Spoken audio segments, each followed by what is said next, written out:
Ready? All right, guys, first time in Jacksonville. I can drive by a spot from my years in homicide and tell you what happened with a murder in that spot. This is the gang unit. So I'm going out with you guys. We're gonna go out into these neighborhoods, talk to these people. Yep. You were in a gang at one time. Yes, sir. Unfortunately, a shooting just came in. 23 rounds fired. It's the highest highs and the lowest lows.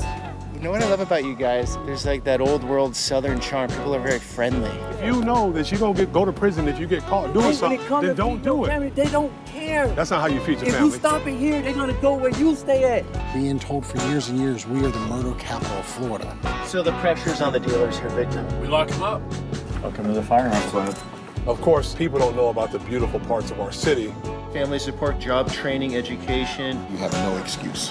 Everyone's in their bubble, and if you're not out here exposed to this, you can be naive. Right, 100%.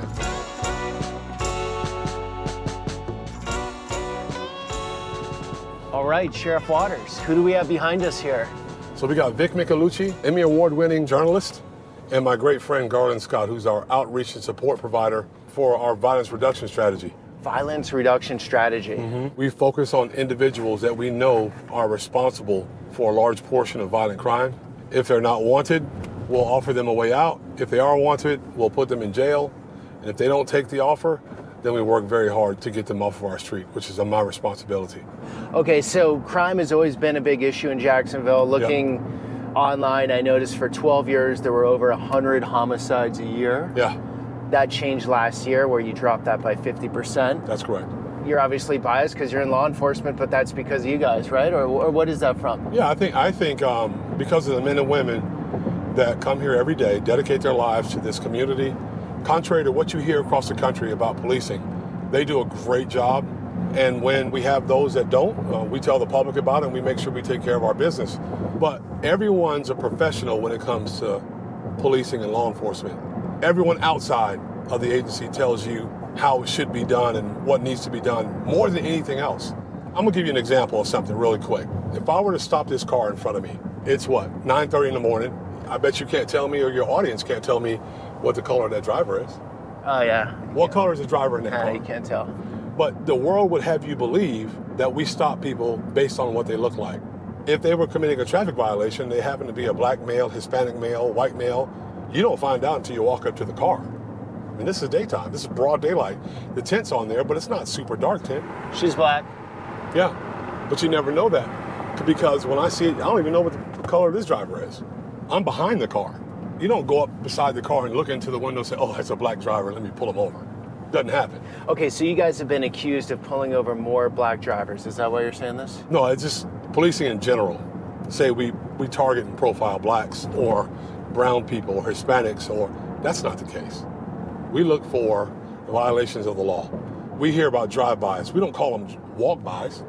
So in order to stop a drive-by, you stop cars because they're carrying guns, they're carrying drugs, they're carrying illegal things. Old-time police work that everyone said was a dirty word back in 2018, 2020. It's about keeping order, keeping law and order. Yeah, we're literally 48 hours away from pure chaos, right? Yep. If you guys all went away, Yep. you think it's 48 hours or even less? Less. If we all took off work, it would probably take a social media post to let everybody know that it's all chaos. I've been doing this all my adult life, and times have changed so drastically, and I think a big part of it is social media. Social media is what helps spread misinformation a lot of times because there's no context. If you show a quick clip of a police officer having to use deadly force in California, it travels all the way to Florida, right? Yeah, it travels right. all the way up to Wisconsin, Montana. It's everywhere, and people think that that's a picture of what policing looks like. Right, and there are a million of encounters every year between officers and the public, right? Yep. And a very, very small amount of those, percentage of those go wrong. And you're dealing with the most messy behavior on the planet, like the hardest work, in my opinion. I don't know how you guys do it, to be honest. And then, right, out of context, maybe the guy came at the officer had to lock, pin him down on the ground, whatever happened, and then take that 10 seconds, that goes viral, police are bad. Now, what you are really well known for is full transparency. Your sheriff's department. Yep. Because officers are off sometimes, right? I mean, like cross a line. I think that's super important in these times with social media. Everyone gets held accountable. Yep. Every single person. Is that a mosque? Yes, it is. I wouldn't have thought that in Jacksonville. Oh yeah, 100%. Actually, I've been there a couple times and met with the folks in our Muslim community. Let them know, listen, no matter what you believe personally, your religion or what, it doesn't matter. All that matters in our city is to make sure every person gets the service they deserve and feels as safe as possible. Jacksonville has a bunch of communities all over the place that struggle with crime and with issues. This is called Justina. Everyone knows about it. I can drive by, from my years in homicide, I can drive by a spot and tell you what happened with a murder in that spot. I'm gonna take you to a spot right now where there was a horrific one, and it was senseless, happened during an armed robbery of a convenience store, which is now closed. But a young man's in the convenience store doing his job, and you watch him die on video. It was horrible. He was probably 19 years old, but right over here, right up the road at a convenience store, which is basically across the street from where we are right now. There's an elementary school right here. Okay. Peter, you go to these places and 99% of the people are good, God-fearing people that are just unfortunately in a situation where there's crime around them. Because I know this as a reporter. Before I worked for the sheriff's office, I mean, I was an independent journalist. I worked for a TV station. Just yesterday, a business owner around here reached out and he said, hey, can you email all of your officers and just let them know that they can stop by my diner at any time and get free coffee? It was incredible to see the support. This was a rough neighborhood for a long, long time. Not too long ago, we had an officer who ended up having to use deadly force and shoot a young man here. Did the guy come at him or had a gun out and about? He had a gun. It's actually, that video's on YouTube. He pulled the gun out, and once the officer saw the gun, he told him to drop it. He fired a couple rounds. The guy throws the gun. After he got hit, he got up and continued to run, jumped the fence, ended up on the doorstep of a house where he eventually bled out and passed away. That video is on YouTube also.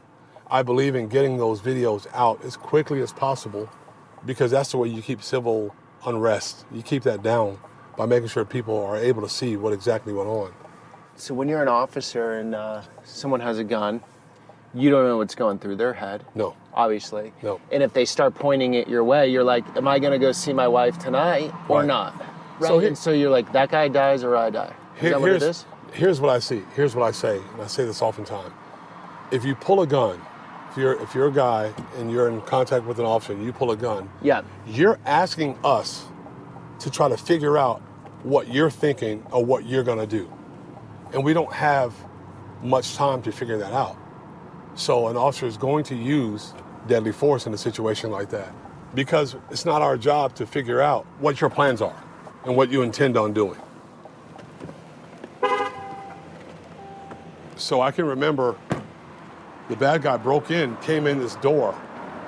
After he robbed the young man, the young man hit the magnetic lock. Oh, okay. And locked him in. And now at this point, he's like a caged animal. He's going nuts trying to get out. So he goes over and he demands that the kid open the door, and the kid felt like he was safe. The young man felt like he was safe because he was behind that glass. Unfortunately, when he fired that gun, found a weak spot, I guess, went through and hit him. The bad guy comes over to the door, he's locked in, and he's kicking, he breaks the glass, and he ends up opening up one of the burglar bars or getting it wide enough, so he was a very small guy, getting it wide enough so he can squeeze out. But in the process, he cut himself, and he bled. Okay. So we came and worked the crime scene, collected the blood, collected the evidence, and we ran him through our CODA system, it's our DNA recognition system. He wasn't in there. But what happens is after a certain amount of time, they will rerun that blood through the system to see if that person's been picked up for anything else. Okay. Well, eventually, he got arrested for an aggravated battery, I believe. He was in the system. Mm-hmm. We were able to catch him like that.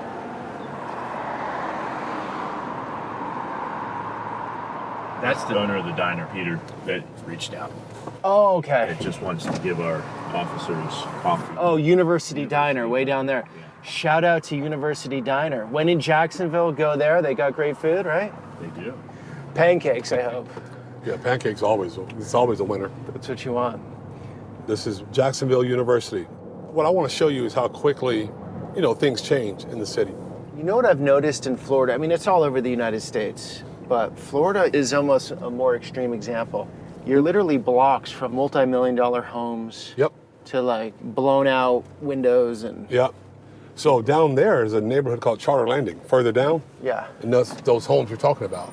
There's homes on the river down there that are very expensive. And this is Jacksonville University, a private university here in town. Good school. And they've made significant investments in the community in this section here. So as long as you're over here, you're pretty much good. But if you go a few blocks, I'm sure during the day you're fine. But things kind of change.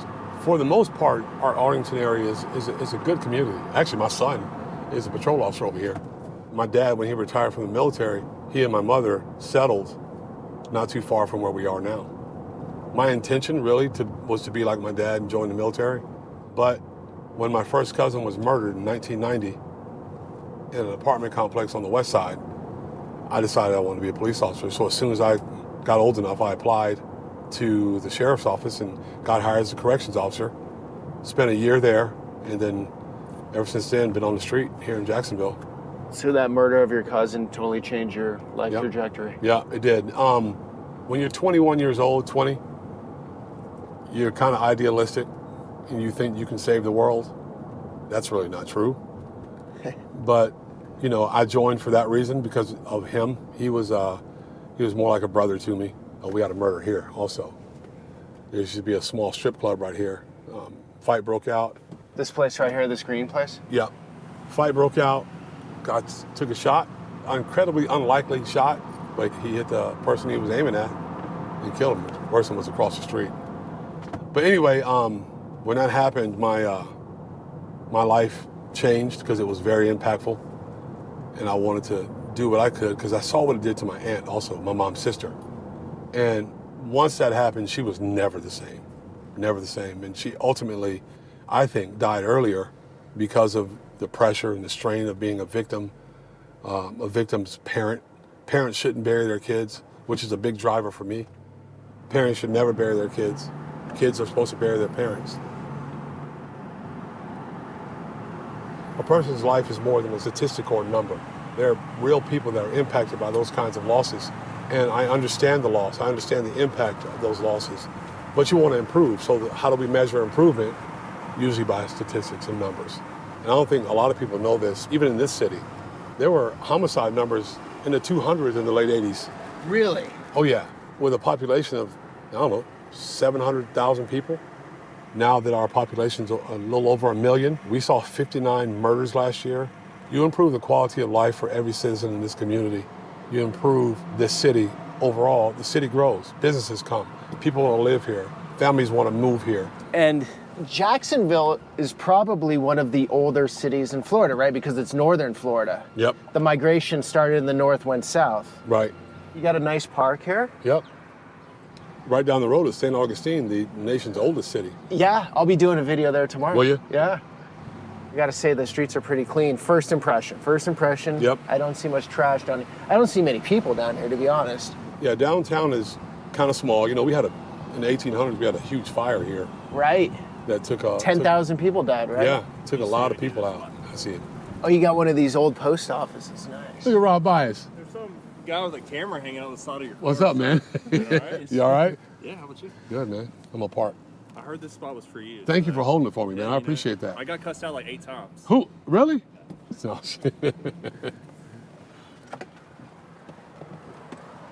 All right, guys. First time in Jacksonville. Quiet downtown, clean downtown. You can see some nice buildings coming in. You can see the potential here, some of these old classics. Back in the day, I'm sure the street was busy with commerce. Then we have one of these old post offices that you see in places like Chicago or New York, but you don't see this in Florida much, I don't think. But this isn't a post office anymore. No, it's not. But they had to keep it for historical purposes. Thank you. And what's your name? I'm Rob Bias. Okay. And Rob, what's your position here? I'm a detective in the gang unit. Detective in the gang unit. Yes, sir. Okay. Thanks, man. Yes, sir. What it is. What's happening? Sure. What's going on? You guys all right? Yes, sir. Good, man. What's up, man? You good? Yes, sir. Feeling better? Yeah, man. Much better. Garland? What's up, man? Come on now. You always try to hurt me, man. How you doing? Nice to meet you. Peter. Nice to meet you. I'm one of the sergeants. Mike. Okay, What's up, great. man? You all right? So we have the gang unit here. Yes, this is only a few of them. This is what I believe. This is no knock. Our patrol officers do an amazing job, right? But this is where they focus on the gangs. A few people that do a lot, who drive a lot of violence in our city. These guys focus on them. Okay. For those that don't know Jacksonville, like most people, if you go South Central LA in the 90s, it's Bloods and Crips. What are the gangs here? Do they have a name, or are they organized? Or? They have names. They're not very organized. They're a bunch of little violent dudes who have no hierarchy. They don't have like an OG, but they're very violent. Right. And they do stuff that normally, if you were out in LA and you had a OG, and you did something off script, you'd probably get smoked yourself. Yeah, there was order to it. Right. There's no order to it here. Well, I think that's a trend all over the country. Yeah. A lot of the hierarchy in the late 90s, early 2000s has gone away. And Right. so I've found a lot of 40-year-olds to be scared of 17-year-olds. Yeah. That's true, right? Yep. In neighborhoods. Because there's no order. No order. And these kids haven't fully developed their brains, and they're tweaked out on social media and whatever else, and they're out there with a gun. And either that or the entertainment groups, the drill rappers. You have drill down here. Oh, yeah. I thought that was a Chicago thing. No, man, it's down here too, man. And the thing about it is we like to run them out of town. Like, there's a couple of them that they know they can't live here anymore. And so for those that don't know drill rap, the lyrics are hard-hitting, crime-driven. Go do this. Like, you beefed me, I'm going to beef you. There was a particular song, I don't even want to mention it because I don't want to give these guys any credit. But there was a song, was it Vanessa Carlton? Yes. What's the name of that song? It's real catchy, everybody likes it. Yeah, 1,000 Miles. They sampled her song, and then they made a song, a rap to it, and they were talking about people that had actually been killed in Jacksonville. About 5 or 6 of them, right? They named in that song? They did name them. But that's what drill rap is. It's nonsense, but it's impactful because they're talking about people that have actually been killed. And those people have parents, they have mothers, they have fathers, they have brothers and sisters that feel the effects of what's going on. And they think it's a joke. Now, the young men that we go to visit are young men that are either involved in gangs or have names that have popped up several different times about violence in our community. And they're not wanted, which is, if they were wanted, we visit them another way. But we'll visit them today. It's non-confrontational. Usually we have a packet with pictures of them, whether they be on social media holding an AK, holding 223s, Dracos, whatever it is they're carrying. And we'll let them know, listen, we know what you're up to. You're not wanted right now, so you have an opportunity. And the opportunity is you quit. And if you don't want to quit, we're going to make you quit because we're going to put you in prison. Pastor Scott Garland, he'll talk to them with some of our community partners. Sometimes he prays with them if they want prayer. And then we wait, see what their decision is. So this is what you mean by proactive policing? Mm-hmm. Part of it. The other part is what they do. A lot of stuff that they do is they follow these guys on Instagram Live. They understand what's going on. They hear about things that are going on. Then we interdict them before they get a chance to go do bad stuff. You guys didn't think in your 40s that you'd be Instagramming so much? No, we leave that to the younger detectives. We know what they do, and we let them do it. Okay. The He and younger I, guys. That's what we're going to do now. So we can go back. They're going to brief. They're going to go over the packet, talk it out real quick. Okay, so I'm going out with you guys. We're going to go out into these neighborhoods, talk to these people. Yep. Awesome. 100%. Okay. It's going to be good. Y'all ready? Vic, so I got to beep out the names and blur the faces from the packet? Yeah. Ready? Yeah. All right, good morning, everyone. We're going to do custom notifications this morning as we do on most Thursday mornings. You guys know the drill, know what we're doing. I will turn it over to Garland and go to Johnny and go over the individuals who we're going to go see. Okay, we usually have a community involvement. Today we decided not to have anybody with us, so we wouldn't have any outsiders. We wanted to really work this tight today. I'm going to pass this to you. Here are the names, and Sergeant's going to go over what we're going to see, the brief, so we'll know. This is very important to us because if they are home later on when we go to the door, we can justify why we're visit their house. So, Sergeant? Yes, sir. So we've identified 4 gentlemen we're going to go speak with this morning. The first one is, he just got out of prison. He is a part of 1200 Out East gang. There's no violent crimes that he's been tied to as far as his criminal record, but he has about 15 pages of narcotics charges, so big into the dope game. Then we'll go to, he also just got out of prison. He's part of YVR, also criminal charges of narcotics and aggravated assault. Also, he's online posting money, AK-47 on his Instagram. Then we have, he also just got out of prison. He is also part of Out East 21st gang, criminal history of narcotics, weapons charges, DL charges, also posting online social media with guns, throwing up gang signs. And then we'll finish up with, he is a YBH POI young group that just came up that Detective Connor was able to shut down. He has burglary, auto thefts, written threats, criminal mischiefs. So, and he also has a juvenile criminal record of those things. Also on social media, posting guns. Detective Major will be our navigator. We'll meet at the grass lot and we'll be on gang channel. Sounds good. Okay, we usually pray before we leave. If you don't want to be involved in prayer, you can step out and leave. Father, we thank you for another opportunity to go out and apply justice or grace. Please go with us. Protect the vehicles, protect us. Most of all, protect our families, that they're better when we return than when we left. This we ask in Jesus' name, amen. Amen.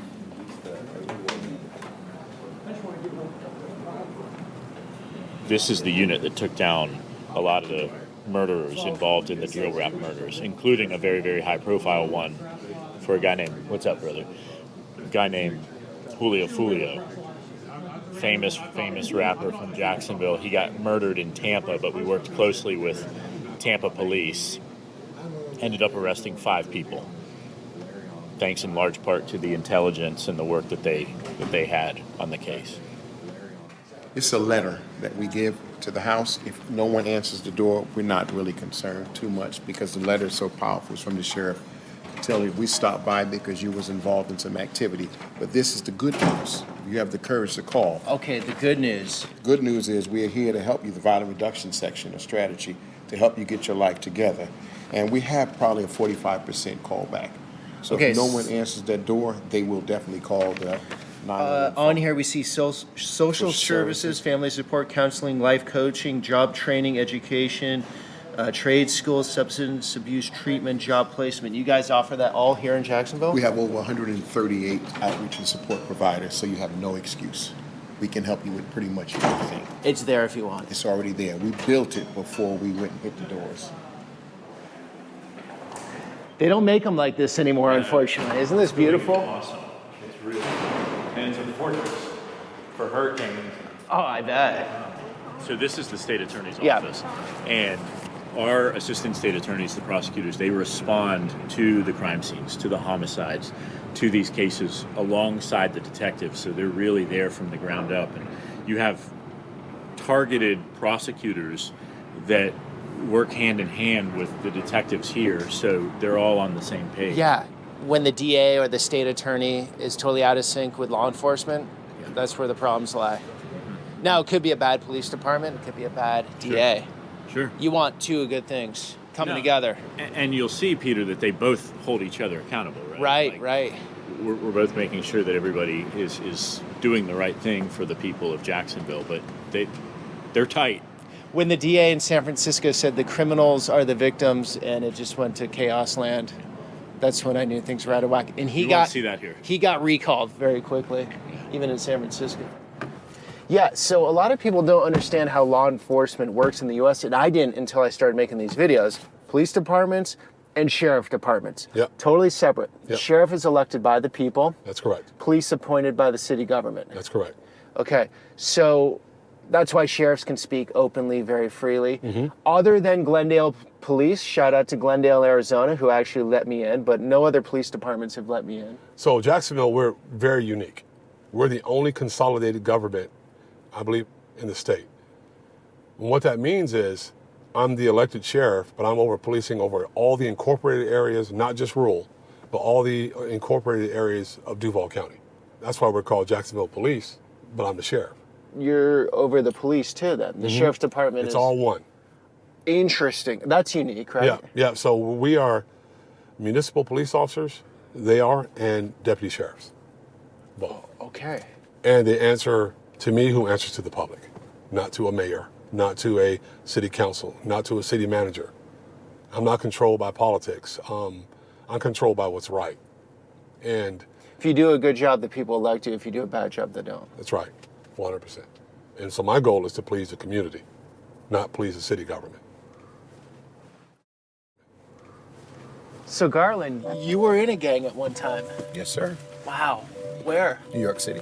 So you're here now. There's a story in that. Yes, it is. What happened? My number got called. They put a contract on me and told What me do I you had to mean by leave. that? I guess I got too big, and a rival group put a number on my head as a bag for me to leave town, and I thought it was a gang until they start taking out some of my little runners. So I had to contact mom and police to help me, and they got me out on Amtrak train number 86 Silver Express to Jacksonville, Florida. They said I had some relatives in a little town called Nate Hunter, Florida. I can go there and hide in the woods, and I did. What year was that? 89, 88. So when there was a bag over your head, like a high dollar amount? Back then it was high, it was 5,000. Okay, which would be like, what, 15,000 now or something? What would that be today? I don't know. A lot of money. A lot of money. Yeah, together. So when I got here, I was bored because New York City to Nate Hunter, Georgia, it was a drastic change. I was used to chickens and pigs and all of that stuff. So I ended up in Orange Park, ended up in a church, and I thought the church was going to fix it. But I got put out the first day because I was making a lot of noise. The noise was Hey, that was on script. A lot of noise, and then the noise went up. The noise was if you're tired of getting drugs and high, you know, God can fix it. And I stood up and said, I'm ready. And they said, not yet.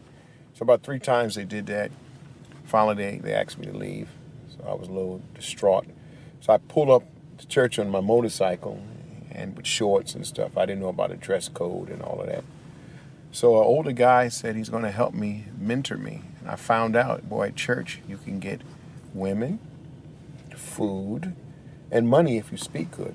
So I worked it pretty good for 2 years until I wanted to go see my mother. And when I went home to go see her, I ran into one of my runners, and he was mini-me. He was telling me what he was doing and all. I didn't have the courage to tell him I had backed off. Mini old you. Yeah, he was like me.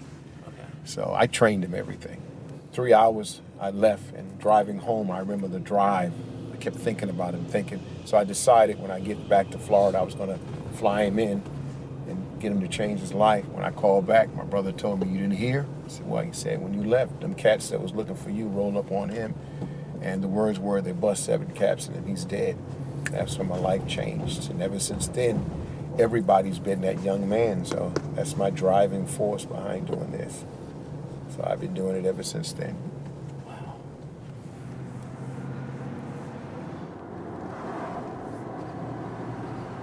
Has religion played a big part in your policing? Yeah, it does. It really does. Because there's a passage in Romans 13 that says, you'll see it on the back of my coin also. It says, but if you do that which is evil, be afraid. For we beareth not the sword in vain. I believe that we're here to do a job, and I believe the good Lord approves of it as long as we do it with the right heart. We do it the right way. And that's why I'm bullish on being proactive, being very, very hard when it's time to be hard, but being balanced. That's the jail right there. Yep. And there's the sheriff's department. That's right correct. there to the right. And so we're going with the team. Yeah, we're going to meet up in a grass parking lot across the street from the police station to make sure everybody's there together, and then we'll roll out from there. Okay. Oh, this is nice here, waterfront down here. Oh yeah, St. John's River. One of the few rivers in the world that flows north. Yep. That and the Nile River. Would you jump in it, or it's not that clean? I would jump in it to save a life, but I'm not swimming in it for the fun of it. I do. Is that why you're so tall, Vic? Yeah. If you have a day, I'll take you on the boat. Oh man, I wish. I grew up skiing and wakeboarding and swimming in here. And that's what I think we should be taking advantage of. This building is in the way. And Right, so you're saying this sheriff's department goes somewhere else, frees up this beautiful real estate, Yep. brings the downtown back a little bit. Yep. And you got just cool old stuff like this. You know? Yeah, so that's a fire museum. And it's a funny story. They relocated that. That was down the street. They've made this into like a museum district. That ship right there is a museum. So just to kind of create a section or a segment of the city where you can see some history. And that's the Four Seasons in the... Four Seasons? Yeah. Being built down there. It's being built there. And then this part of your team is called what? Blight. They go and look for trashy parts of the city or where sometimes some of our homeless population congregates. And then they go and respond to those complaints and go clear some of that stuff out. We're like it's the FBI. We're talking about the good things y'all do. Are you guys okay on camera? We are now. Okay. This is the team, so there's only 5 of us. Peter, you remember when you were asking, like, you were talking about how things look clean? Yeah. And it's largely because, not all of them, but it's largely because they get notifications, they see a homeless camper, they go and attack that stuff. Or they get No homeless complaints. campers can be parked on the side of the street for multiple days? No. Right. Lots of transients, utilize our overpasses for shelter, and we now have state law that does not allow this. And we offer them the services here within our city that may be a better option for them. If you want shelter, if you want food, veteran services. Okay, in Jacksonville, that's interesting. I'm all over the country, so I see sorry about this. No, you're good. You're good. I see all different sorts of jurisdictions and how they operate. Sure. So some places right now are just letting it fly. They just let it go out of control. You offer them housing or services. If they don't want that, what happens to them? Our first contact on camping is a warning, and we really want to try to utilize the options that are correct within society. And if they just fail to do that, then they do qualify for a physical arrest, or possibly even what we call a notice to appear here. It's in lieu of our physical arrest. It's a notice where they have to go before a court and just give their reasoning to the judge. And for example, me and Officer Norton this morning, so the Blight team went out this morning and did what's called like a cleanup of the downtown area. We go out weekly, do that with the City of Jacksonville litter crews. And so we'll follow them to different locations where they'll go up and pick up trash around the downtown area. And we spotted a young woman on the side of the road who looked like she needed some help. And so me and Officer Norton actually stopped by. We had the downtown ambassador with us. We spoke to her for a little bit. Turns out she's homeless and looking for help, didn't know where to go to. And, young woman, and, knowing the area, knowing the places down here, it's very easy to become a victim of, sex trafficking or human trafficking, drugs, crime, whatever. Right. And, she admitted to us that, hey, yes, I am an addict, have been using, I have a criminal history. And we said, you know what? Well, what are you trying to do? What can we do to help you out? And at first, she, made a mention of, well, maybe, I'll just take myself to a hospital and try to get a bed that way. We said, well, how about we call JFRD Path Team and we see if we can get you up with some shelter services and whatnot. I was able to make a phone call, and within less than 10 minutes, they came out with a van, and the JFRD lieutenant came out, got her information, and she was able to hop on that van and go get services. And that's as simple as, not only will she get a guaranteed bed for the night, but they'll also help her with wraparound services, making sure that she has, a Florida ID card, making sure that she's set up with, after action care and stuff like that. We do a lot in the city of Jacksonville that I think other cities maybe don't do. And to overall just fix the look of the city. Here in Jacksonville, we actually have that opportunity. See you guys. Thank you. See y'all later. Ready. John 4, sir. All right, Detective Major. We're going to pull out of the grass lot and make a right-hand turn. Are we going with all these cars here? Yeah. All right. Okay, so what I've learned by doing this work all over the country, or what I've observed and the conclusion I've come to, now, with everything, new evidence comes to light, I can change my opinion. But if you don't have the, hey, you have to get off the street approach, as in therapy, housing, or punishment, then the vast majority aren't. And you need that component. You have to address it. And then your parks get taken over. Now your kids can't play in the park. You have to address it. And I'm going to go back to this quite a bit. Balance is very important. As a sheriff, you have to hear everyone's voice. You have to hear the voices of concern. You have to have empathy. But you have to hear the voices of the people that also provide services in our community that want something done about it. Yeah. They're trying to raise their family. They live in a nice neighborhood. Correct. Now they can't, their kids can't play in the park. That's a problem. Correct. You address it as humanely as possible. But at the same time, it's a delicate balance where, yeah, I get it. But we've done what we could to warn you and make sure you don't find yourself in this situation. But because you don't want to listen, then we have to take another route. Right. It's calling, it's like raising kids, which I've never done, but I can see how kids grow up. If there are no boundaries, then the kid does what they want. Yep. It's just basic human psychology. Sure, 100%. So your underpasses here, the blight team is not going to allow them to be right. You taken can't camp over. under there. Okay. And so back to the drug issue, what are you seeing here in Jacksonville? It used to be crack cocaine. Now it's fentanyl. There is meth, but it hasn't taken over like it did in the Midwest and some of the other places. But fentanyl has killed so many people in our community. It's all over the country. Yeah, everywhere. Huge issue. And it's not just in the cities. I've been to the far outposts in Alaska, and I've met families that have lost someone to fentanyl. It's crazy.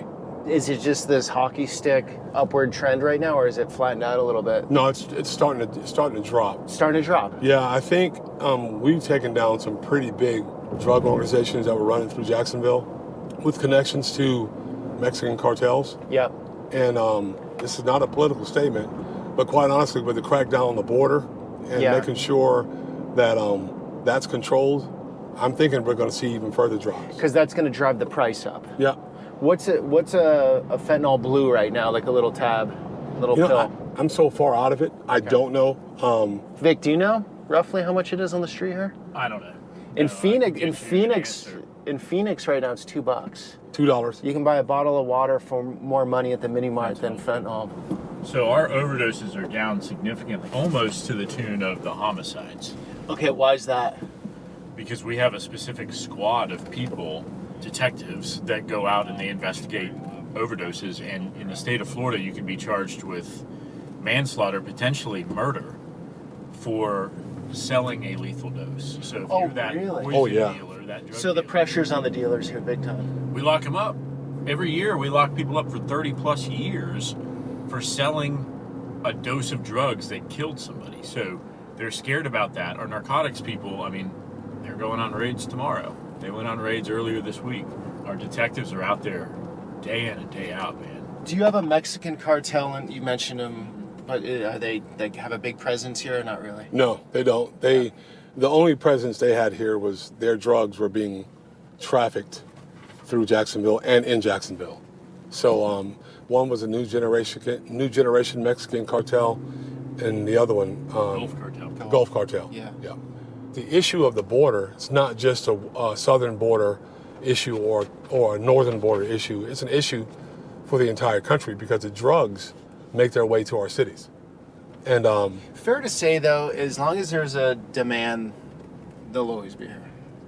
Just the price will go up if the border's more sealed? I think so, but they don't have as easy an opportunity to get in. Yeah.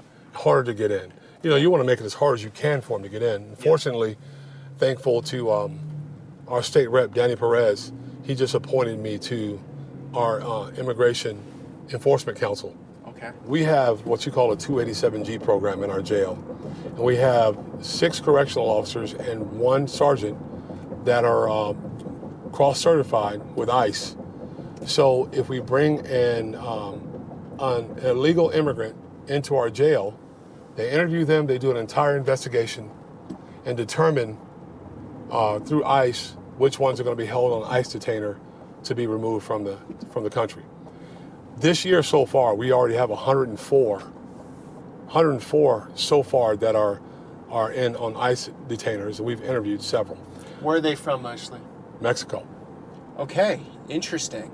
Yep. Most people think like people coming over the border are Mexican, but it's changed really. It's an international thing these days. It is. We We have Haitians. We've had we've had just the gamut, but the large majority is from Mexico or Central America. Okay, well, the CHNV parole program just stopped. Cuba, Haiti, Nicaragua, Venezuela, where they just fly them in directly. Yeah. I've lived all over the world. It's strange to me how you want to come to America, but not fully buy in, because you keep everybody segmented. Right. And when you keep everyone segmented off and doing their different things, it's much harder to get along. Yeah, agreed. And I was saying off camera that there are some towns as of late that have had huge immigration waves of Haitians. It's nothing against Haitians, but Right. there's a cultural difference. Yep. Like in Haiti, you don't stop at the crosswalk when someone, is walking across the crosswalk, right? And if you came fresh in to a new culture, it's not like you change your ways immediately overnight. There's no assimilation process, it seems. So a lot of these towns like Charleroi, Pennsylvania, where a lot have come in, and I think they're working in the chicken factories. That's a whole nother story. You disrupt the cultural balance there, just of values. And it's not a racism thing like you're saying. It's like a values issue. First of all, that word is way overused. Racism? Yes, way overused. Okay, how does it make you feel when you hear it? Pisses me off. Because one, if you're gonna say something like that, and if you're gonna tag someone with that, you better be able to prove it. And you better know what you're talking about, because it's a serious allegation. And I think people just use it now because they know it can ruin a person. Right. So what they do is they go up and clear it first and make sure that there's no violence, because some of these guys are not nice guys. Well, imagine if you're in your house and you see all your guys coming to the door. You're like, oh my, this doesn't look good. And so just to finish up on that conversation, it's like when someone uses an exclamation point at the end of every sentence, or it says, I love you all the time. Yeah. I mean, if it's not your mom It or loses wife its or value. something. So then when it really pops up and it's something real, you're like, it's like almost like the boy who cried wolf. Yeah. And I can tell you, these guys, for example, these guys spend more time doing this kind of stuff than they do at home. In communities that struggle, oftentimes, but they get labeled at times with that word when it's nowhere near the truth. Nowhere near the truth. This doesn't look like a struggling community. The houses look pretty good. Yeah, it's not. It's just that you might have an outlier living in one of these houses that could be problematic for someplace somewhere else. So walk me through this. The guys have to stay away from the house? Yeah, so typically what they do is they'll just form a little perimeter around the house, just in case something bad starts happening. And they'll stay back. Then if they make this contact with somebody at the door, they'll call out, and Pastor Scott and the commander will walk up and have a contact or information discussion with them. After that's over, if no one's there or if no one answers the door, which sometimes happens, we leave that letter. I wrote that letter probably in 2016. Oh, you wrote that? Oh, yeah. We leave that letter, leave a phone number on that letter, and then they can call back. You want to get out and talk to him? He's not there. He said he's going to call back. So no one was home? Did they answer the door? No. So they didn't answer. So in a situation like that, when they don't answer, either they're not there or they don't want to answer, they'll come home and they'll find that letter. They don't have to answer though, right? Because there's no warrant for their arrest. Nothing. No, we review every shooting that happens in Jacksonville every week. If your name shows up one week as being around when someone was shot. So you're getting a shooting, because you got a little over 50 last year, so you're getting one almost, they space out like that? No, I'm just talking about a shooting. I'm not talking about a murder. Oh, gotcha. I'm talking about a shooting. So we track all that stuff. How many shootings are you getting a week? Garland, do you know that number right offhand? No, sir. Okay. I can tell you how many we've had this week. A handful. I've got your fentanyl number too. The narcotics lieutenant is really questioning me why I'm asking him these questions. So according to our narcotics detectives, per ounce of fentanyl, it's going for about $1,100 to $1,400 on the streets. For a gram of fentanyl here, it's $80 to $120. Okay, and a gram would be like a small pill. It would be, but it's enough to kill somebody. Right, but that's crazier. In Phoenix, that would be $2. so close to the border. That's what it is. Yeah. They don't have to push it through the interior. So if you get that price up to that $80 up to $800, then who's affording it, right? Sure. It's going to become a designer drug at that point. So we're going to another place right now, right? Yep. And this is your design, this whole program here? Yeah, I largely got it from someplace else, but we instituted it. How many doors have you been to? I've knocked on 450 doors myself. How about the organization? Over 1,000. Okay. We've done this over 1,000 times since 2016. And that's every Thursday, not picking names out of a phone book, but picking real people that we know are involved in things that they should not be involved in, and try to get them to do something different. So how many take the offer? Ask Garland. What percentage, Garland? 30% take the offer.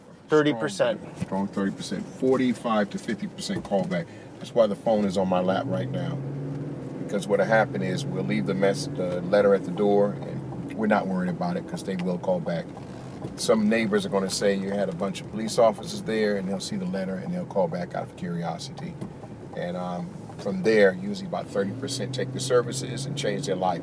Number one success rule we have is they're not shooting each other, they're not getting shot at, and then they have respect for law enforcement and accept a job, or mostly driver's license issues. And also we go as far as relocating. We relocated 39 people already to try to change their lives. But it's a very, very successful program. Or we like to say initiative. These programs come and go, but this stays. As long as I'm around, it's going to be here. But we're going into one of our most struggling areas in the city. Has been for many, many years. Would you call this the hood? Yes. Is that fair to say? Yep. You're good with calling things the hood? Some people like saying the hood, some people don't. I mean, it is what it is. The rappers say it. The movies say it. Why is it any different when we say it? We just call it like we see it. So you got the bars on the windows, obviously. Yeah. This is Kin Night. Kin Night. And everyone knows about Kin Night. So in Jax, this would be like, don't go to Kin Night at night. Yeah. I mean, there's been that reputation. And some great people living here. I always want to say that. There are amazing people that live here. And that's with every segment of town. Yeah. But unfortunately, sometimes you have the criminal element. They don't care about anything but themselves. And they make life miserable for everyone else. We just ripped the doors off, I think, these ones in a narcotics raid. Huge narcotics operation. Came in with the SWAT team. So a lot of this crime is happening in a few zip codes, would you say? Like most of the homicides in Jacksonville. See, we're not showing the nice neighborhoods, obviously. No, not yet. And I'm a big believer, Peter. Yeah. If you get enough people in a community that are tired of the issues, because they have to own it also, right? We can fix a lot of problems. Because I think it's worth it. If we can save a life. Can I go on the street? Oh, yeah. All right, let's do that. I don't have a zoom lens here. It's like some dots in the distance. Yeah, this is, I'm having probably a pretty deep conversation with him right now. So Garland knows this world, you know. Yeah, he knows it. Lived in the New York equivalent of this. Mm-hmm. You know, the tendency is for most people, and I get it because they don't live in our world. Yeah. They want to continue to just reach. But at some point you have to say, okay, well, we've tried the reaching part.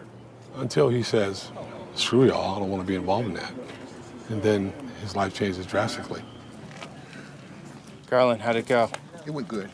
Went good? Well, he was very nervous. I wonder why. Well, that's what we want. We want you to know that if you don't do right, as the sheriff been quoting for the longest, there is consequences. But I told him I have two rules. I tell everybody, over 1,100 of these. Two rules is don't ever lie to me. And number two, don't trust me because I don't trust you. Let's build a relationship. The next phase is he calls this number. It's 24 hours. When he calls it, we come back with community support people and we do an intake because we don't know what he needs. We're not going to force anything on him. I love it when they make contact. Making contact is good because it shows the impact, right? And no one can ever say we don't care about what it is we're doing or about the young men in our community. Because I want to tell you, quite honestly, I believe what we face in communities, especially in our black communities all across this country, is almost a genocide. Right. And it doesn't appear that many people care about it, but we do. Nobody cares. More people died last year in Black America than civilians died in the war in Ukraine. Right. And here's what's wild about that. You hear politicians all over the place talk about white supremacy right. being the most dangerous part of what's going on in America. Well, where are they living? Are they not paying attention to what's happening? Do they not even care? They're in their. Everyone's in their bubble, and if you're not out here exposed to this, you can be naive. Right, 100%. I guess that's why. 100%. So I make enemies when I say stuff like, we have to look inside of our communities and pay attention to what's happening inside of our communities. Everybody gets riled up about a police shooting. Yep. Which happens statistically, very, very, very few or very little at a time. But this doesn't happen just every once in a while. These murders that take place in the inner cities across this country. Yeah, the statistics are crazy, and it's a lot of the young guys. Yep. That's the problem. And so my simple solution, and I've had this conversation with many people, look, a lot of 40-year-olds are not going to change their ways, or older. Like, the older you get, the less likely statistically. So you got to go at the kids as much as you can with the resources, with the way out, right? Because, look, in New York City, they actually have more hope if they look at it objectively than the kid in Appalachia. Here's what I mean. You're in Brooklyn or the Bronx, you take that metro into Manhattan, you're working a good job. Maybe you're working at a nice restaurant, you're a young kid, but you're making good money, you're making your own money. Versus those guys out in the middle of nowhere, there's no economy around to go work. That's right. Factories shut down, everything's done. A lot of people need to know that there's... Hey man, you all right? You good? A lot of people need to know there's the opportunity, like they can. It's a mentality. Right. And so when BLM was going off in Vermont, and there was like the one black kid in high school, and the teacher sent me the video of them like having a BLM like somber dance or something, whatever it was. Like, oh, I'm so, like, you're doing the worst thing for that kid. You're taking that kid's agency, telling him he can't make it in this world, and in a way, by doing so, you're controlling him versus saying, hey, if anyone ever says something racist, tell them to F off, they're losers, and the world is ahead of you. You can make whatever you want in this world. In this country, you can make what you want. Here's what I tell people. This is Black History Month. And instead of listening to people tell you you can't do something, in 2025 America, you can do anything you want to do as long as you prepare yourself and you have the mental capacity to be able to do so. I can't be a rocket scientist. I'm not smart enough. Not everybody's going to be in the NBA, not everybody's going to be in the NFL, but you can do anything that you want to do in the United States of America, which is why it's the greatest place on the planet. There's no place better than here. And I would invite anyone who says that there is, go live there. Go live to the place that you think is better. No, you won't leave. You won't leave because you recognize you're just playing a game. But the most insulting thing to me is for someone to tell me, or a young person, they can't accomplish something because of their skin color. That's wrong. It's absolutely wrong. Maybe there was a time like that. There was, yeah. But 2025? Man, I started here in 1991. Maybe someone in the Northeast, I'm just, picking an example here. Yep. I'm not saying everyone thinks this way at all, but they think, oh, the South, racist. No, the South's not racist. I mean, there are racist elements and racist people. I was getting ready to say this. Here's what I'm going to say. Racism exists. There are racist people, but the system as a whole is not a racist system. The South, to label the South as racist is crazy. I was elected in this city, right? I was elected by people who saw me and they thought that I would do a good job. They gave me an opportunity. And it wasn't just all black folks or Hispanics. It was a mix of people all over this community, which shows you that the myth that people can't succeed is wrong. And it irritates me. And it's not because they can't read. I know people say that. It's more centered around choices. You have a choice you want to make. My wife grew up in some of these neighborhoods just like this. But my wife decided a long time ago that she wasn't going to be a statistic. Yeah. You hear people say that I don't have the same opportunity. You do have the same opportunity. Here's what I'll say. You don't have the same circumstance. We don't all start at the same place. There's people that have to start here, which is tough, right? There's people that start in middle-class families. Right. The opportunity is there for no matter who you are because this is America. Yeah. The circumstances are a lot different. You can go to community college. That's what I did. I put myself through college and university. So I went to community college at first because I could afford it. Yep. And then I got myself through a state school. No, not everyone gets a Ferrari. Not everyone can go to Harvard. That's right. It's just the way it goes. Right. But I'll never own a Ferrari. Yeah, but that's not your number one value in life. Right. You're getting purpose in your work. And Right. so I think the internet has made it tough on younger generations where they think they have to have all these things. Right. But the true thing should be like find your way in what interests you. What you want to do in this world, like you found your purpose. Yeah, of course. What is this music? Is this drill? No, that was, I think that sounded like Tupac. Yeah, that's okay. That's Tupac. Sorry. Well, he's got a speaker on the outside of his car, which is illegal as all get out. But people would say that you're profiling. No, you can't. Don't put speakers on the outside of your car. Don't over-tint your windows. Don't do that, because then you're giving me a reason to stop you. If an officer says put your hand on your steering wheel, you do it. Yeah, of course. Why not? And if they pulled you over for wrong reason, let the law shake it out, right? 100%. Yeah. Because it will. Yeah. Especially down here. What's up, man? Hey, how you feel to be known to hire more white nationalists in any state? Say it one more time. How does it feel to hire more white nationalists from any state? Why don't you check their tattoos? How does it feel to hire more white nationalists? Yes. I don't hire white nationalists. Check their tattoos. Hey, you know this though? Can I tell you this? What's that? Do you want me to check your tattoos before I hire you? I don't have, when you shooting people for just not obeying your words like they were following. Can I ask you a question? Yes, you got some question. In 2024, how many people did we shoot? How many people did you shoot? How many people did Jacksonville shoot? They still putting their hands on people right now. No, wait. In the county right now getting beat up. That wasn't. I got punched all in my head, man, just because I wouldn't pull my goals out my mouth. That wasn't your statement. I asked you. How many people have y'all killed, or how many they were? How many people have we shot in 2024? You tell me. You the sheriff. You tell me. 7. How many? 7. That's 7 too many. No. That's 7 too many, No. man. We shouldn't have to get shot for being pulled over. That's we not why. Have to be shot for being black. You never get shot for being pulled over. Man, most of the time. And you never get shot for being. Real, you never get shot for being black. Real. Hey, I voted for you. I appreciate I voted it. for you, man. And then you think this is helping our community?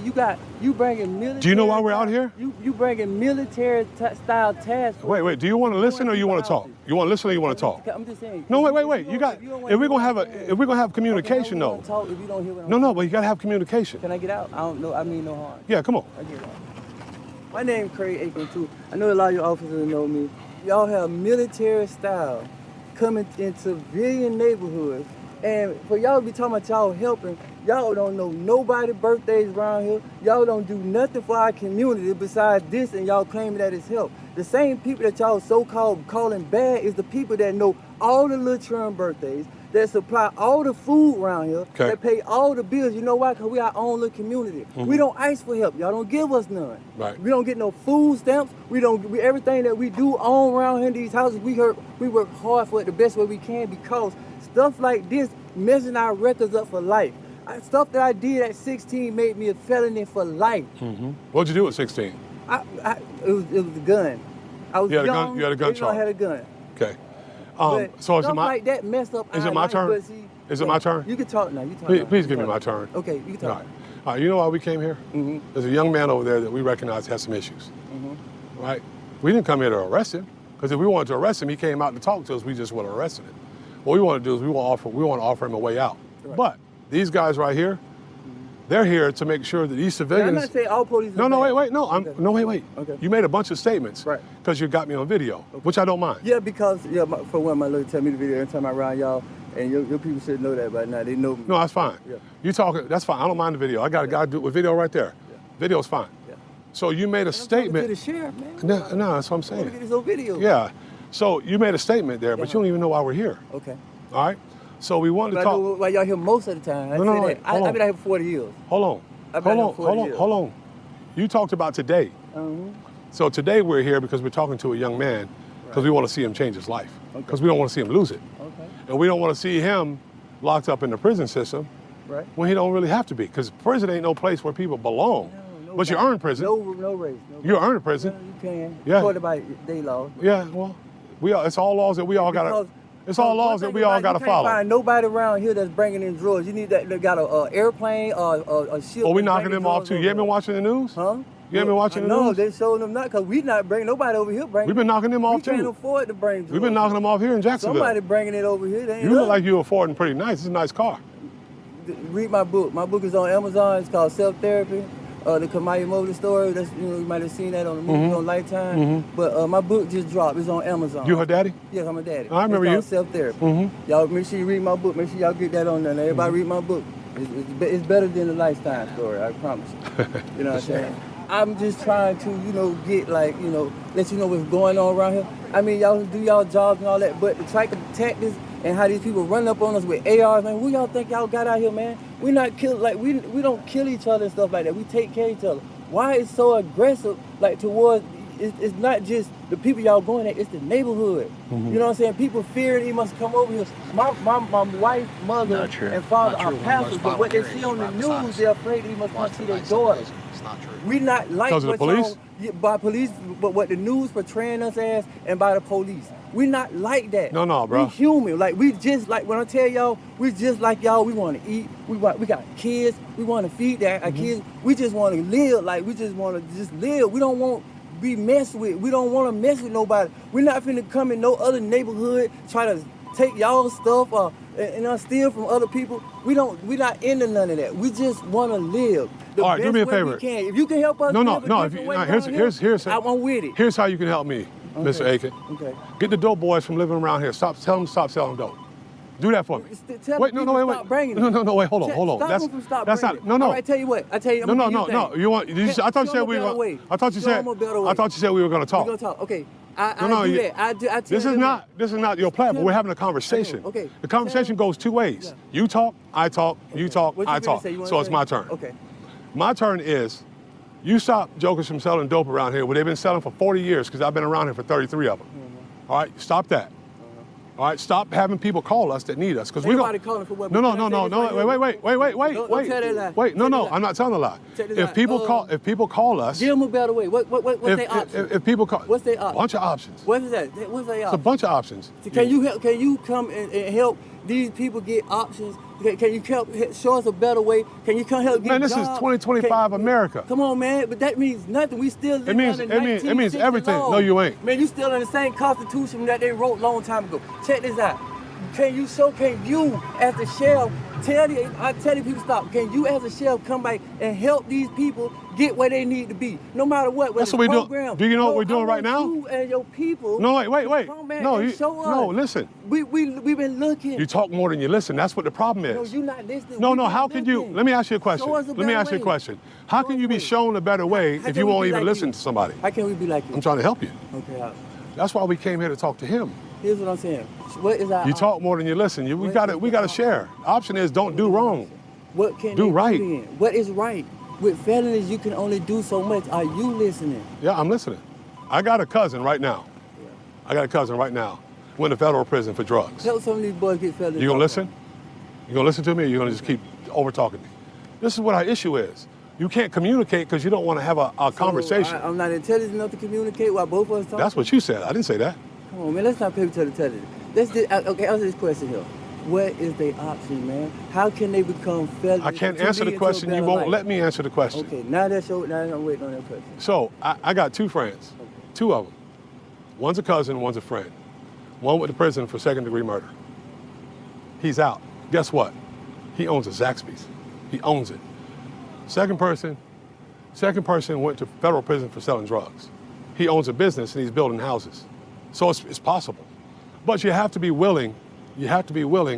To take somebody, because I told you we came here to talk to a young man over here about some issues that he's having, not to put him in jail, right? And we've done this over 1,000 times in 10 years. But the biggest thing for me is tell young people that they can make it. Don't tell them that the system is against them because it's not. We always keep up prop our kids up. What can they do to make a better life? I just told you. I'm talking to you about it. Okay, well, it's a pleasure to meet you, my brother. To everybody, no disrespect. You know what I'm saying? Sometimes y'all have to know the other side, man. You got to know the other side. Ain't nobody. You asked me a question. Yeah. I'm trying to give you the answers, but it's hard for you to listen to the answers because you know why? Why? Because they don't line up with what you want to believe. Man, because I know the stuff that you're talking about. It ain't helping us, man. You think this is good. That's nothing, man. Yes, it's plenty. Man, you got generations of, man, you're going at it the wrong way, man. No, I'm not. You are. That's you're going at it the wrong way. Here's what you do then. Feed the people, man. They won't do the crap. Here's what you do. You want to get rid of it. Here's what you do. It's always somebody going to come up behind them. Here's what you do. Not listening. I'm listening. Feed the people. It take them fathers still to be here. Feed the people, man. The father Gotta get out in them streets. Feed them, man. Gotta get out the streets, bro. Throw them a bone, man. They won't do it. You gotta They're get not out the streets. listening. You gotta get out the streets. You think you're gonna stop generation and planes Hey, coming in? if you know, You're not gonna do if that. you know that you're gonna go to prison if you get caught doing something, when it comes then to don't feed do your it. family, they don't care. That's not how you feed your If family. you stop it here, they're gonna go where you stay at to get that money. You're not listening. Sorry. Feed the people. I'm listening. You'll stop it all. You'll stop the drugs, all that. You feed the people, you'll be a hero. No, I need you to be. Here's what I need you to be. Ghetto, and you'll be a hero for stopping the drugs. I need you to be. I need you to be an inspiration to the younger generation. I do this all day long. No, but you're talking to them about the wrong stuff. Man, I'm not gonna tell them not to eat. Especially nobody ain't getting nothing. All right. Appreciate you, man. Good talk.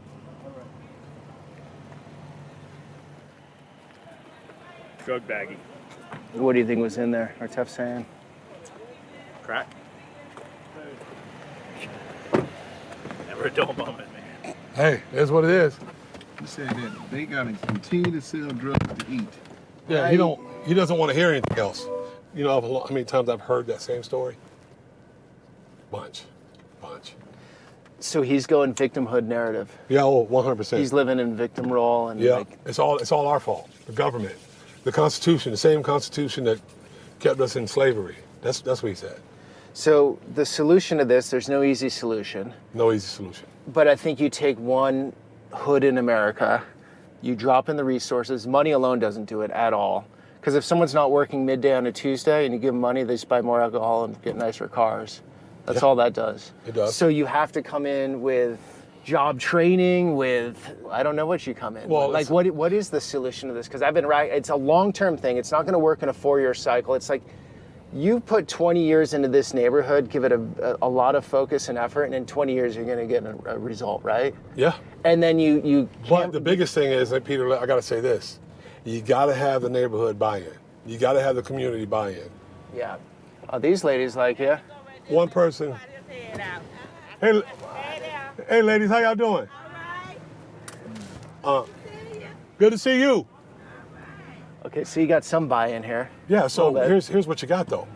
You'll have 70% great folks that want it to change, but you saw the difference in the groups just in that exchange we just had. Yeah. You have this guy who probably was high because I could smell the weed in his car. Yep. Maybe I'm naive here, but I just think it needs a lot of attention. And I have a friend, right? I have this conversation with him. And he's like, you know what? Those people want to live like that, fine, let them be. I just don't want to live anywhere near them, right? They're going to live like that, sell drugs, whatever. I'm keeping my kids away from that. And I'm like, cool, until you're on the 95 and someone's all hopped up on whatever and runs into your daughter, now it becomes your problem. Yeah, but here's what happens. The sheriff's office is a tool. We are a tool for the community to use to help solve problems. Not solve them, because we cannot solve generations of issues in small neighborhoods. Yeah, it's impossible. We just can't do it. You have to be willing to stand up and say, there's something going on across the street. You don't have to tell everybody that it's you that's saying it, but there's something going on across the street that we don't want in our neighborhood. Then we address the issue, you see us address it, and then you go one by one and you start telling us about the problems in the neighborhoods that are creating the issues for you. And we clean those issues up. And the more you do that, the more people realize that you won't tolerate certain things in your communities. And don't get mad at us when we have to do a search warrant on a house where drugs are being sold and people get arrested for it. That guy that you talked to for a while, he'll say the officer was beefing with me and blah, blah, blah. He'll probably call it, because they all know who I am. He'll probably put it on Facebook and he'll probably put some expletives in it and say that the Uncle Tom thing gets thrown on about me a lot. You know, he'll probably say something about like that. And, he calls you Uncle Tom? Well, everybody does. A lot of people do. Sheriff's office, running for sheriff's, it's a partisan race. I'm a conservative. I'm a Republican. You're not supposed to be that. I'll tell you another story. The city of Jacksonville. You're not supposed to be a Republican No, sheriff no. here? I'm not supposed to be a Republican and be black.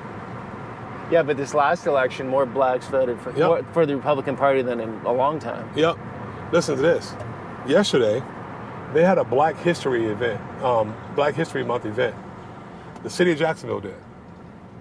I'm only the second elected black sheriff in the history of the city. I didn't get invited. What does that tell you? That tells you that we love you if you toe the party line, if you do what you're expected to do. Okay, what's the story with this guy? This guy's a gang member from 21st out east. He's out of prison and he wants to try to do right. We got a lot of pictures of him on social media with guns. He's got a pretty lengthy criminal record. They must have made contact.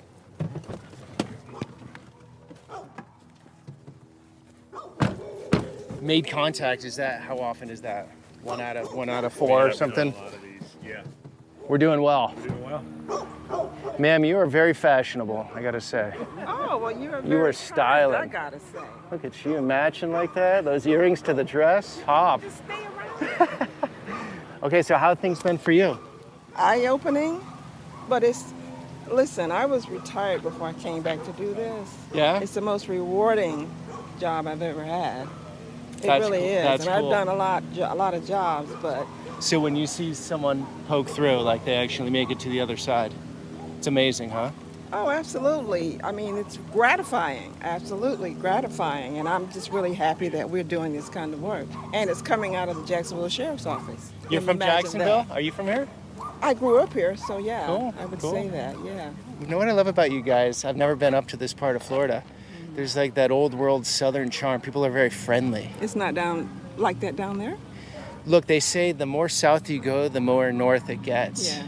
More of the northeasterners coming down, snowbirds, that sort of thing. Yeah, well, you know, Jacksonville is considered the gateway to the South. Did you know that? I didn't know that. Because, I mean, we're right there where we connect to Georgia, Yeah? and they call us actually South Georgia. Absolutely, I'm not kidding you. So right now, Garland is presenting that young guy with the offer. Exactly. But let me go so I can stand by him. Yeah, go for it. So from your experience, what's this looking like so far? It's been a great day. So I'm the lieutenant over the gang unit and Okay. what's called the CPR unit. So what the sheriff didn't tell you is back in 2016, he's the one that started this program. Yeah, I got that out of him. But what he also started was getting everyone together to start with a positive, proactive mindset to policing. Yeah. And I love bragging on him because compared to being told for years and years, we are the murder capital of Florida. Oh, And it's really? because It was of his vision. murder capital? You pull it up. Jacksonville has always been, for years, either listed as number one, number two, per capita, the murder capital of Florida. Oh, okay. Because of what he started in 2016, that mentality of putting this division together that he's done, that's where we had 59 murders last year, 57% down from the year before. That's great. I've been in law enforcement 29 years. Yep. I get people say, you can't arrest your way out of a crime problem. Yeah, you can. You just have to arrest the right people.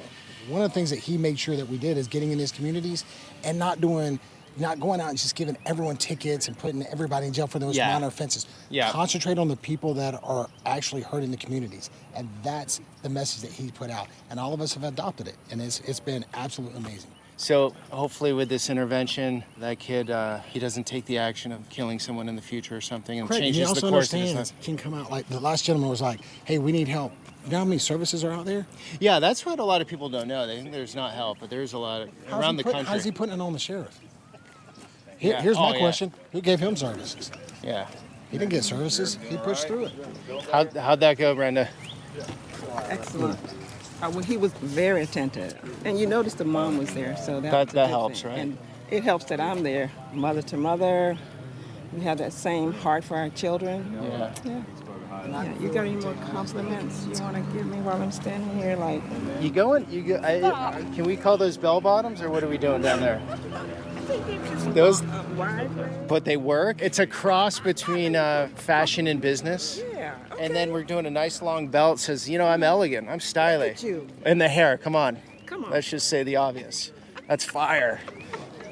You can't leave. I'm gonna lock you up so you can like provide this kind of energy for us. All right. I'm loving it.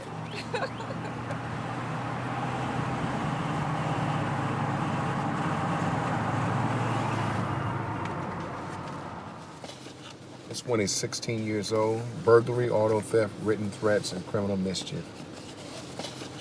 Stuff on social media. He's posting with a gun. His buddies are running inside the house. Go inside the house.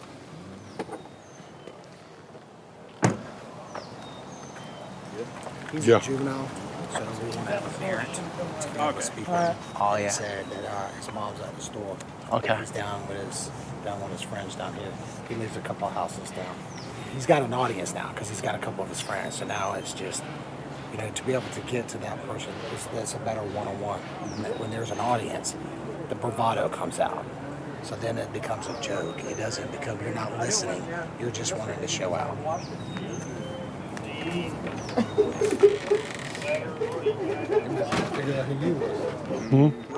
Let's leave the Waiting letter. for the mom. Let's leave the letter. Mom's not home. Okay. He's a juvenile, so we want her to be here because we were going to show her some things that she needs to see. No telling when she'll be back.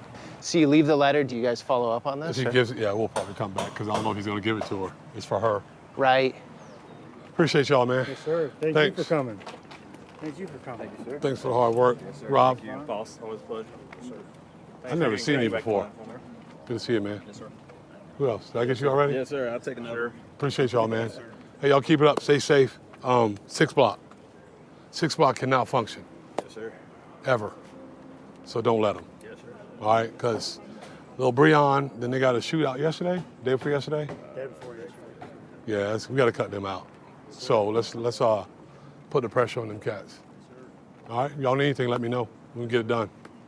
All right? Appreciate y'all. Thank you. Y'all be safe. All right, you too. Thank you.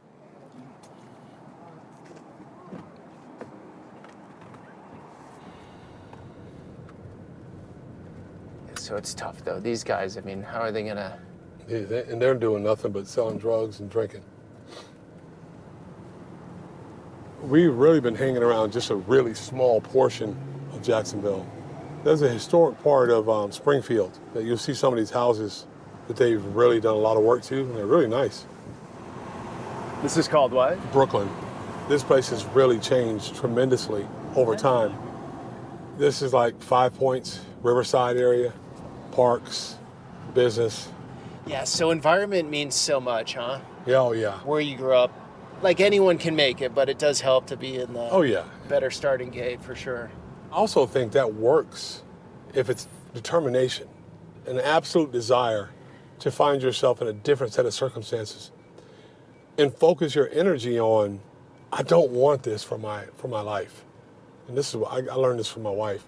I don't want this for my life. Or I don't want for this to be my norm. Yeah. And your wife broke through.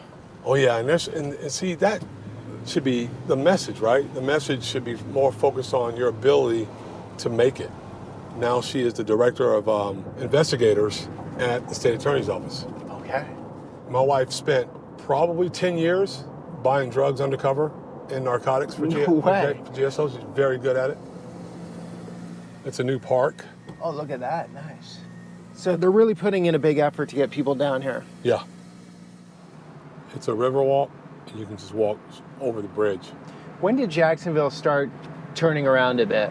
It's always been a great place.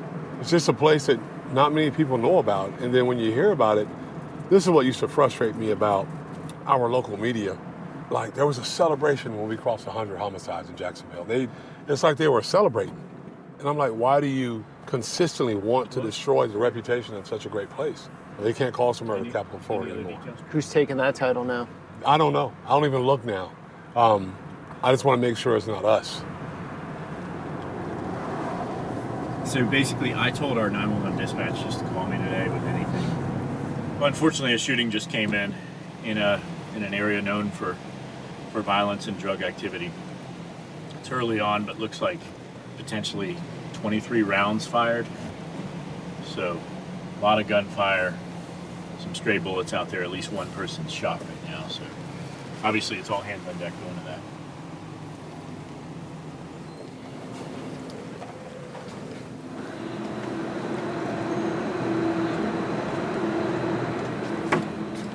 Are you working the 18 right now? Yes, we possibly have it on camera, and then we have the suspect. They immediately put out the suspect vehicle on day shift. It crashed out not far from the 18th. They have them in custody. We're kind of working now because obviously a lot of times when one person starts shooting, a bunch of people start shooting. Yeah. So there's a couple other shooters that we're trying to figure out where they went now. You okay with me recording all this? Yeah, we're good. So the call is going to come in on the screen for us. Our gunshot detection system, ShotSpotter, is what's going to be alerting us first that we had an incident. And we got 18 rounds at 50-20, which unfortunately, as of late, has been a hot spot for us. So the ShotSpotter tells you how many shots go off. Basically, that's what that does? Yes, and it pinpoints where they approximately come from. So, and it's going to tell you sometimes with accuracy if it was a moving shooter versus someone in a vehicle, high-powered rifle, anything like that. So this is the first ShotSpotter that came in. That was 18 rounds, categorized as high capacity.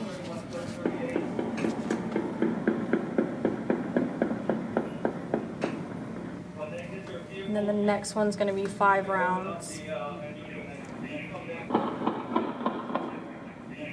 So that one indicates to me that's a little... This is not really my area of expertise, but kind of sounds like a different weapon to me. We have a lot of partners in the community that have given us access to their cameras through Connect Duval. So Kimberly is working District 6 today, which is where this 18 occurred. So she's going to be going through all the footage, trying to backtrack now and make sure all our suspects are in custody. Lots of moving parts. She's got the most pressure on her right now to get all that information to the detective. Okay. Was there some interesting stuff over there? Yeah, I can't show it. Okay. That's the only thing I can't show. But Kimberly's on the real-time crime camera caught the incident. These analysts are amazing. And I don't just say that because to be able to pick up the phone and call up here and say, run this time or this incident, or they may have even been watching at the time, and see it and make contact right away about what's going on, and then catching the bad guy in the car. They were able to get a suspect description, give it to officers. So by the time those officers are going on scene, they already know what they're walking into to some extent. So it's a very big help with officer safety. They know we're giving them the direction that the shooters ran, so they know when they're going in, okay, this could be where they're coming from, what they're wearing, if they dropped a weapon, where your victim is. So they were able to locate the victim, transport the victim. One of the suspects, I believe, crashed out. So when the analyst heard the description of a vehicle that crashed, he connected those dots and realized, hey, that's going to be the vehicle that was involved in the 18. So then he was able to advise, we're getting on the radio with information like that right away. So he was able to advise over the radio, the description. They got them in custody. He ended up, when he crashed out, I believe, throwing the gun into the ditch, possibly. So it's a lot of moving parts. You're walking in right in the heat of a moment. So right now that was the detective calling up. Anything new we get, the detectives are like, hey, we want to know, send it to us immediately. Okay. So right now we start working backwards. After officer safety is that's secured, all our officers are good. Mm-hmm. Our victim is at the hospital. Our primary suspect's in custody. Now we're going to work backwards, make sure, did we find all the other parties involved? There could be more victims. You never know where they might self-transport 18 shots is a lot, right? Exactly, yeah. So you just saw the power of the technology. Unfortunately, there was a shooting. We didn't want one to happen for you, but there was one during your visit. Unfortunately, the person shot has now died, but you saw the technology in action. So while you have all the officers flooding the streets and the area, you also had the analysts and officers back here. They were able to track a car. They were able to make some arrests. That person's going to come down to homicide. Does that stuff, do you get immune to it, or is it always sort of shocking? Sometimes, but then I'm painfully optimistic. So we do have lots of good things we see on camera too. You see people help each other. You see a crash and everyone's running to help the victim, or you have these 18s, but then there's some type of, I think, comfort in the immediate, maybe not closure, but we have a suspect in custody. So unfortunately, someone died, but that's immediate, in my view, comfort to that family that we have that shooter now because of what we do. So you really want to build out the media arm of the sheriff's department here? It's all part of it, because if the community sees what we're doing gotta follow and they buy into it, then it's just going to help. And it's good for the officers, it's good for the public to see what their tax dollars are being spent on. It's just good overall. So typically an office is not going to allow a camera in these areas. Correct. I never saw any of this stuff when I was a reporter. Welcome to the Firearms Lab. Long time. How are you? It's good to see you. Peter, nice to meet you. Nice to meet you. Okay, so I'm going to blur your face, and I'm not going to use your name, right? No name, no face. Yeah, because we testified in quite a bit of trials, over 20 years in all of them. Oh, we got you. Yeah, totally get it. I'll walk in there with you. Yeah, that's a gun that came in a little bit loaded, and I'm trying to... A little bit loaded? Well, half loaded? It's not, it's, the cartridge is in the chamber, but it's nose pointing to the breech face, so nothing's going to happen. Anyway, it's a long Are you story. good with guns, personally? Well, I am a firearms examiner. All right. I'm saying you got to be good. This is a fume hood. This is where if we get something with a biohazard like bloody guns, we clean them under the fume hood. And then, see, we work on certain things like that. So this is a crime gun? This is a crime gun. And then, Made in Turkey? yeah, What is that? it's a Gershwin. What do you think of the Glock 19s? Classic. Classic. Can't go wrong with it. That's what I got. You can't go wrong, you know. A slide action shotgun, just rack the slide, you know. That's the best home protection. The noise itself is... You like going to The shot. sound of it, you know, if someone hears you racking a shotgun, a slide action, That's what you want. part of your arsenal. Okay. The sound is very much a deterrent. And then the sound right after it takes care of business. Florida has stand your ground, correct? Yes. Yes. So an intruder comes in, it's a life-threatening event, you can shoot them. There's no duty to retreat. You have the right to defend your house, your family, from someone that wants to do you harm. They come onto your lawn. No, I wouldn't do the lawn unless they're coming onto your lawn with bad intentions, like if they're maybe holding an AK or something. Then take care of business. Break in your home, it's always going to be in the homeowner's benefit. Okay. And this is the laboratory. We use a comparison microscope here, which is for triaging. We examine cartridge cases. What you get today, all those casings will come in here? Is that how that works? They'll come in. The firearms lab will then look at all this different calibers, see if they come from the same gun or different guns, separate them out, put them through NIBIN, and see if they match to any other shootings in the region. Okay, NIBIN, what is that? That is the National Integrated Ballistic Information Network. Yes. Okay, so not nationwide. It is nationwide. Yes. Gotcha. Worldwide. It is actually worldwide, yes. Worldwide. Yes. Okay. And it links up crimes that you would never have any idea that were linked together. Okay. We may get a shooting on one side of town with a guy driving a white car leaving the scene, and we might have another shooting, on the other side of town, and a guy's in a red car, but guess what? Those casings match from those scenes, so now you have two different suspect vehicles, or even two different descriptions of people that you would have no idea that those two are related. You have traffic stop on an individual, he has a gun on him and he's prohibited from carrying that gun. The gun will come here, that gun will be test fired, and then you will see we've had guns come back to murders, aggravated batteries, robberies, just on a simple traffic stop. And then you have a very good place to start, because that gun came off of you, it comes off of your waistband, so you have a lot of explaining to do at that point of why is this gun used in a murder. What's amazing about all this, because we're making it harder and harder for you to commit crimes and get away with it. I would advise you, if that's what you want to do, don't come to Jacksonville and do it. We want to rid society of you, actually. You were saying you have a breakthrough in another big case. Yep. They brought one over. He ended up confessing and telling who else was involved in the murder of 7-year-old Breon. That is a huge, huge relief. Has that been a long, ongoing case, or? It's been three weeks, a month. Someone killed a 7-year-old? 7-year-old, yeah.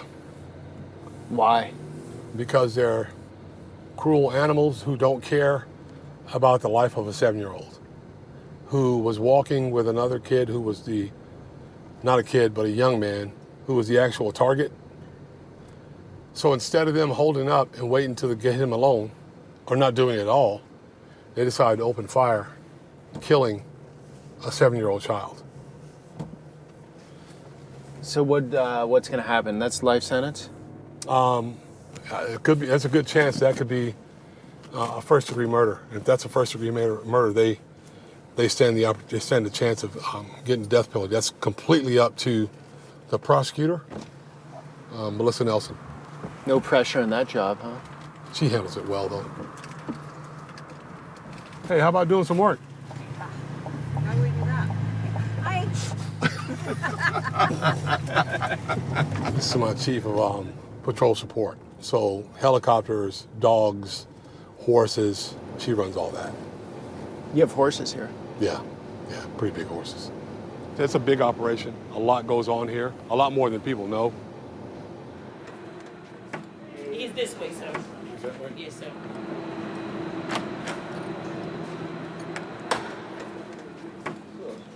How you guys doing? Hey, man. How are you? Doing well, thanks. Mark Romano. All right, Peter Santenello. Nice to meet you, sir. Hey, man. Sean Corsi. Let me tell you who everybody is so you understand. Yep. He's the Director of Investigations and Homeland Security. He has our SWAT team, all of our detectives and all that stuff. This is the undersheriff who loves the camera, if you can probably see. He does everything that He's got the hair for it. He does everything that I don't want to do, the mean parts. This is Chief Parker, who works directly for Director Romano. He's over investigations. This is J.D. Stronco. He's the commander of the homicide unit. Yeah. And a bunch of other stuff. Major crimes. Yeah, major crimes. There it is. But this is the group. This is where it all happens. This is where me, him, we spent a large portion of our career working in this office. Well, that's not my house. This is Lara Martina. She's a strategic advisor, lawyer, prosecutor, extraordinaire. Okay. Laura, are you okay with being on camera? You look good on camera. Sure. Great. Okay, you look different than everyone else in here. Yeah. I do. Okay, so how are things going? She shaved her beard this morning. I did. How are things going Good. on your side of things? Good. Well, I'm on this side at the moment. So I'm with JSO now, but I spend a whole bunch of time in the state attorney's office. Okay. And I can't stay out of this office because I gotta scratch the itch. Okay. What's the itch? Homicides. It's the highest highs and the lowest lows. Really? Yeah. So it's a bit of a rush too at the same time. Absolutely. Yeah, it's adrenaline dump for the right reasons. Right. I mean, there's nothing better Right. than getting justice for families that have lost the greatest.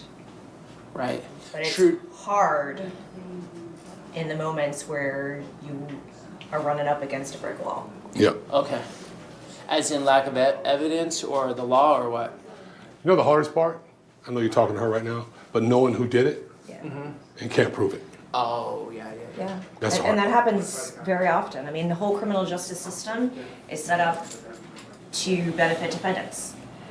And the adage is it's better to let a guilty man go free than an innocent man go to prison. And while that may be true, it is heart-wrenching when you know the person who committed this atrocious act and there's no way to move forward. So the guy today, you had the long conversation with, or it wasn't conversation, he spoke and... Yeah, he was telling me how Telling the you. system was oppressing him. And He told you the meaning of life, basically. yeah, basically. But you prosecuted him. Yeah, it's a family that has had many touch points with the criminal justice system. One of the mom was there, she said, he need all the help he can get. So it was pretty good. There's so many positive stories coming out of this space, and everyone thinks that law enforcement, that it's constantly dark, and it's not. I mean, it's exciting to come to work every day and feel like we're doing something, we're pushing the envelope. And I mean, I really do think with this administration, we've set sort of the gold standard for how things should be run. I mean, I love the fact that we're doing this and the doors are open and people are finally seeing what. Yeah. I mean, honestly, it's what important. has So, because if what you has don't, been done. I mean, if you don't tell your story, someone else will. Right. That's what's been going on. Or just See, I learned that a long time ago. Because media, news networks aren't going to let you speak for an hour and 20 minutes. You're not going to get that exposure. It's going to be cut up to some sort of narrative. Right. They're going to come with a preconceived narrative. Whatever that is, they have to fill that story. Yep. I showed up today with the narrative is let's learn something. And I'll tell you how it's been. So you know how when we walked in a real-time crime center, no knock to them. They're shocked and they're scared. Oh, should we show that? We're not. But the NCIC information, that's fine. You block that out because we have to by law. But even when we walked into the little war room over there, oh, like our screens are open. He's not videoing you. But at the same time, this is how it's been for many, many years. And this is what I want to get away from. Because we not only did we do that with the outside world, don't think the outside world and news media is the only ones. We did that to ourselves. There was a time when I worked in homicide, you didn't talk about your homicide cases to anyone, not even other policemen. That doesn't serve you well, because you could be looking for something, you need something, and somebody out here might know about it. You're careful with how you share it, but you still share the information. And that was a big problem in law enforcement for a long time. Let's just keep everything siloed. Got to keep it a secret. Why? It's not secretive. It's just... Well, you have to trust whoever has the edit has the power. That's right. I could put dark music, put voiceover, talk about how bad everything is. I can make this all look terrible. Right. I have that control as a filmmaker. Vic obviously trusts me, brought me in because he's seen my work. The audience can agree, disagree, dislike. 100%. That's their opinion. 100%. But at the end of the day, I hope people ask questions and think deeper on these things. That's the only goal. And listen, there's people out there that when we do our CIBs, Critical incident briefings. yeah, when we do those, there's people out there that say, oh, they edited the video. Well, there's going to be people that's always going to say that. But the point is, what they cannot say is that we're not being transparent. We're showing it to them. You don't have to even like it. The point is for people to know that we're open and that we're giving them honest information.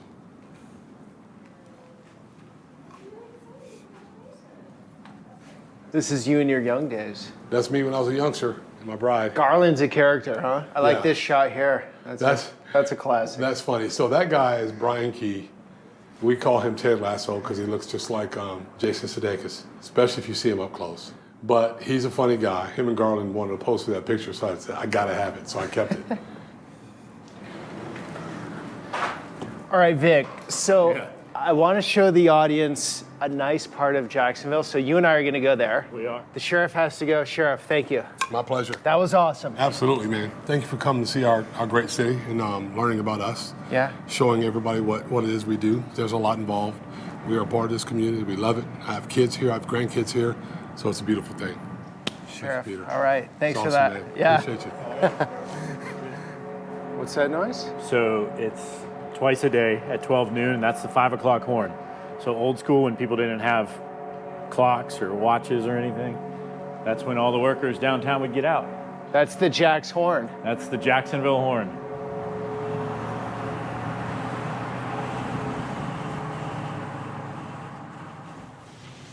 Okay, so over a bridge, different neighborhood. Yep. What is this called? This is River Road, but it's a historic district. It's called San Marco. I'll take you down here and then we'll circle back so you can see this beautiful sunset on the St. John's River. St. John's River is beautiful. And look at all the families out here, people enjoying it. Picnic dinner, some people fish. I mean, this is home for us. It's an underdog city and a lot of people love to hate on it. I think that's the passion behind the hard work that men and women of the agency put in and day out is we want to continue to see this city grow and thrive and improve. And it's a city that has beautiful beaches and ample boating activities and sports and family events and great colleges and universities and some of the best high schools in the country.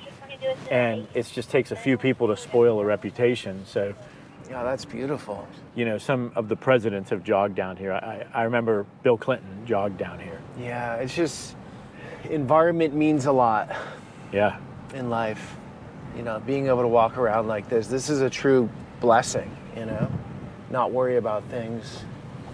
And the shade from these oak trees, I mean, it's right. Oh, this nice. is stunning. And there'll be bald eagles and ospreys and dolphins in the river, manatees. Well, It's Vic, incredible. it was mostly the sheriff today, but you put this together, so thank you. My pleasure. Thank Without you for coming. this wouldn't have happened. Yeah. Appreciate it. Appreciate you. Yeah. Thanks for and, coming. And Come back. one more thing. Let's go over here because there's a beautiful fountain. One more thing is that you guys have your own YouTube channel. We do. Jack Sheriff? At Jack's Sheriff. Okay. It's a baby YouTube channel. It's just starting growing, out. It's but growing. We're but growing. It's doing it. well. Yeah, we're getting there. And you got just more local stuff, what's going on here, and some big viral videos like on drill music, right? Yeah. So okay. Transparency is key. We put local, national, international stories on there. Okay. And we take you inside the operations because we don't have anything to hide. Awesome. What was great about today for me was, you know, as civilians, we see officers on the streets and driving around and pulling people over. You don't see all the pieces to the puzzle. Yeah.